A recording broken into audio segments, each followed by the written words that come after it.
तो यार गुरु मैं क्या ही बोलूं अपने डॉक्टर साहब की मल्टीवर्स ऑफ मैडनेस के बाद। बस मैं यही कहना चाहता हूं कि इस मूवी का नाम डॉक्टर साहब ऑफ मल्टीवर्स ऑफ मैडनेस नहीं होना चाहिए, बल्कि अपनी वांडा मल्टीवर्स ऑफ मैडनेस होनी चाहिए, क्योंकि इस मूवी में हीरो से ज्यादा अपनी विलन पे फोकस किया गया है। और विलन कौन है? अपनी वांडा है, और कौन है? जिसको देखने के बाद बस मैं यही कहना चाहता हूँ कि वाह क्या मूवी है, वाह क्या एक्शन है, वाह क्या सीन है। अब खैर इस मूवी की स्टार्टिंग ही होती है एक डीमन से, जहां पे वो अमेरिका सैवेज और डिफरेंट डायमेंशन के डॉक्टर स्ट्रेंज को दौड़ा रहा होता है। यहाँ उसी डायमेंशन में उस डॉक्टर स्ट्रेंज को बुक ऑफ विशांति की जरूरत पड़ती है, जिसमें हर एक जादू का तोड़ होता है। हालांकि उसी लड़ाई में एक्सीडेंटली डेफिनेटर स्ट्रेंज की मृत्यु हो जाती है, जिसको देखने के बाद अमेरिका सैवेज की फट जाती है और वो पैनिक में आकर एक पोर्टल खोल देती है। और वो पोर्टल खुलता है अर्थ 616 में, जहां अपने मेन यूनिवर्स वाले डॉक्टर साहब अपनी एक्स की शादी में आए हुए होते हैं। जहां कुछ ही देर बाद उनको ये पता चलता है कि एक खतरनाक मॉन्स्टर एक लड़की के पीछे पड़ा हुआ है। और फिर क्या होना था, डॉक्टर साहब अपना चोगा पहनते हैं, हीरो बनकर उस लड़की को बचाने की कोशिश करते हैं, पर वो जो मॉन्स्टर होता है वो बहुत ज्यादा शक्तिशाली निकलता है, इसलिए डॉक्टर साहब उसको उसके लिए नहीं संभाल पाते,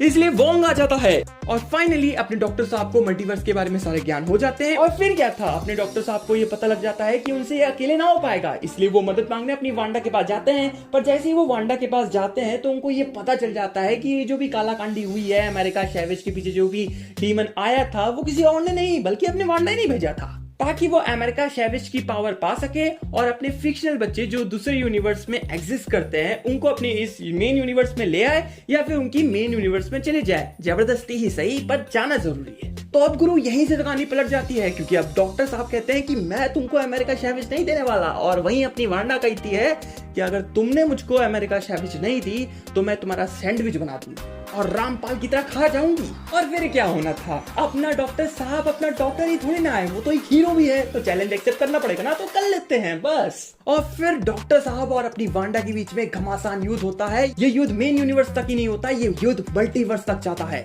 और फिर हमें एक नया यूनिवर्स देखने को मिलता है, जहां पर डॉक्टर साहब पहुंच जाता है और फिर उसे गिरफ्तार कर ले जाता है। और जब अपना डॉक्टर साहब पूछता है कि उसे गिरफ्तार क्यों किया गया है और किसने किया है, तब उसे बताया जाता है तुमको ले जाया जा रहा है इल्यूमिनाटी के सामने। और वो बोलता है क्या, इल्यूमिनाटी के सामने? और फिर इसके बाद अपना डॉक्टर साहब इल्यूमिनाटी के सामने जाता है, इल्यूमिनाटी वाले लोग से बोलता है कि देखो भैया वांडा आ रही है, उसको इंजेक्शन देके सुमड़ी में सुला दो या फिर उसके कहानी खत्म कर दो।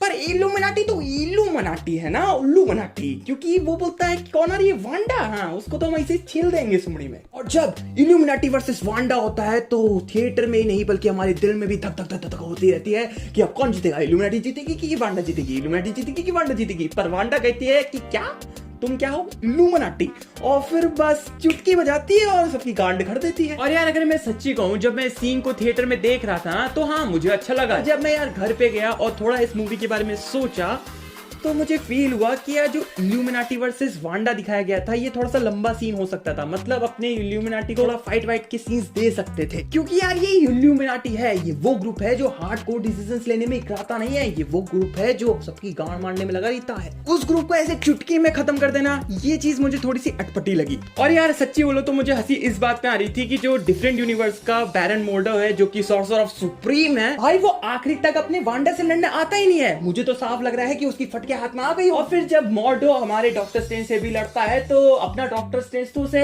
गलियारे में ही फंसा के निकल लेता है। शर्म करो, तुम इल्यूमिनाटी के ग्रुप से थे, मतलब कैसे कैसे लोग को रख लेते हैं। और इसके बाद का सीन तो बहुत ही ज्यादा ब्रूटल होता है, जहां अपनी वांडा का पैर छील गया, पर वो बंदों और बंदियों को दौड़ाने में कमी नहीं रखती है, दौड़ा ही रहती है। और मैं सच्ची बताऊं तो गर्दा उड़ा दियो बॉस। और यार इसके बाद की सीन में हमें यही दिखाया जाता है कि अपने डॉक्टर साहब को बुक ऑफ विशांति मिल चुकी है, पर वहीं पे अपनी वांडा भी आ जाती है, जो कि अमेरिका सैवेज को पकड़ लेती है। और फिर बुक ऑफ विशांति की मदद से डॉक्टर स्ट्रेंज अमेरिका सैवेज को अपने पास खींचने की कोशिश भी करता है, पर वहीं पे अपनी वांडा अपनी शक्तियां दिखाती है और वो बोलती है ऐसे कैसे, और बुक ऑफ विशांति को जला देती है। और उसकी ठीक बाद वो डॉक्टर स्ट्रेंज और डॉक्टर स्ट्रेंज की लैला को ऐसे पकड़ लेती है, अमेरिका सैवेज को कंट्रोल करके एक पोर्टल खुलवा देती है, जहां पे वो उन दोनों को ही फेंक देती है।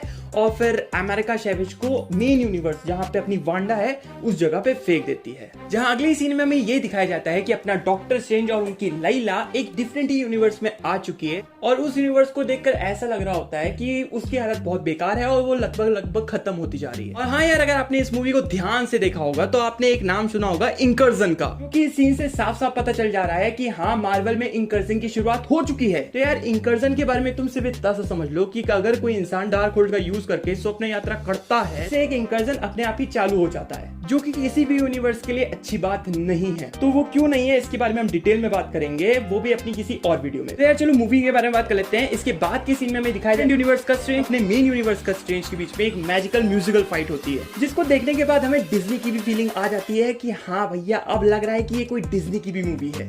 और हाँ यार, मैं ये दिल से कहना चाहूंगा, जितना भी इस मूवी में म्यूजिक दिया गया है ना, वो बहुत ही काबिल तारीफ है। और यार इस लड़ाई में हमारे मेन यूनिवर्स वाले स्ट्रेंज की जीत हो जाती है और जो डिफरेंट डायमेंशन का जो स्ट्रेंज होता है उसकी मौत हो जाती है। और इसकी ठीक बाद अपना डॉक्टर साहब डार्क होल्ड का यूज करता है और स्लीप वॉकिंग करता है। फिर हमें देखने को मिलता है एक घोस्ट स्ट्रेंज फाइट देखने को मिलती है, जो की होती है वांडा वर्सेस घोस्ट स्ट्रेंज से। पर यहाँ पे भी कोई खासम खास लड़ाई नहीं होती है। यहाँ पे अपना घोस्ट स्ट्रेंज भी अपनी वांडा से हार जाता है। तभी अपना घोस्ट स्ट्रेंज एक मोटिवेशनल स्पीकर बन जाता है और अमेरिका शेवेज से कहता है कि तुम कर सकती हो। तो फिर अपनी अमेरिका शेवेज के अंदर भी बहुत ज्यादा मोटिवेशन आ जाता है और वो वांडा पे दे मुक्का दे देती है, पर वांडा को फर्क ही नहीं पड़ता। पर जब अमेरिका शेवेज को पता चल जाता है कि उसके मुक्के से भी कोई फर्क नहीं पड़ने वाला वांडा को, तो वो एक डिफरेंट पोर्टल खोलती है जहां पे वांडा के फिक्शनल बच्चे सच्ची मुच्ची में एग्जिस्ट करते हैं। और जब वांडा अपने बच्चों के पास जाती है तो उसके बच्चे उससे डर जाते हैं और फिर वांडा को रियलाइज हो जाता है जो भी वो कर रही होती है वो गलत है। जहां इस लास्ट सीन को देखकर हमें ये लगता है कि अपनी वांडा भी मर चुकी है, अपनी वांडा की डेथ हो चुकी है। तो मैं आपको ये बता देता हूँ कि मेरा दिल कहता है कि वांडा वापस आएगी, मेरा दिल कहता है कि वो जरूर आएगी, मेरा जज्बा कहता है कि अपनी वांडा वापस आएगी।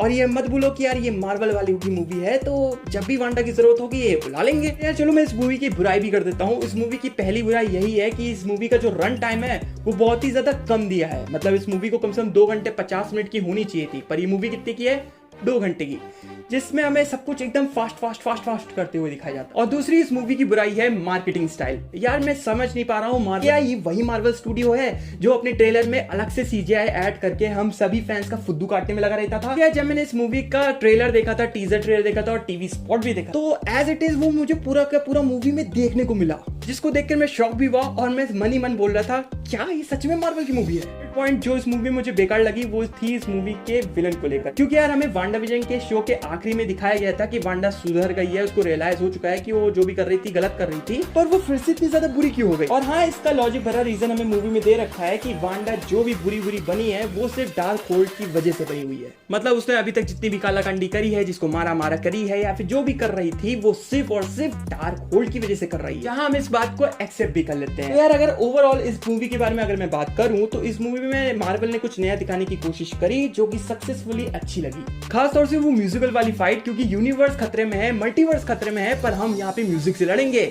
और हाँ यार, इस मूवी में डॉक्टर स्ट्रेंज को एज अ लीडर भी दिखाया गया है, क्योंकि अगर आपने इस मूवी को बहुत ही अच्छे से देख रखा है तो आपको याद होगा जब अपने डॉक्टर साहब वांडा के पास जाते हैं तो वो बता देते हैं कि कौन सा हीरो कैसा है और वो क्या कर सकता है और तुम कितनी अच्छी हो। कहीं ना कहीं शो करता है कि अपने डॉक्टर साहब के अंदर एक लीडर वाला गुण है, एक लीडर वाला मान शान सब कुछ है। गुरु तुम लोग बताओ, क्या तुम लोग डॉक्टर साहब को एज अ लीडर देखना चाहते हो? अगर हाँ है तो कमेंट बॉक्स तुम्हारा है, लिख डालो। और अगर वीडियो अच्छी लगी हो तो इस वीडियो को लाइक कर दीजिएगा, शेयर कर दीजिएगा और हाँ, सब्सक्राइब नहीं किया तो सब्सक्राइब कर दो ना यार। और हाँ, देखते रहिए शान एक्सप्लेन।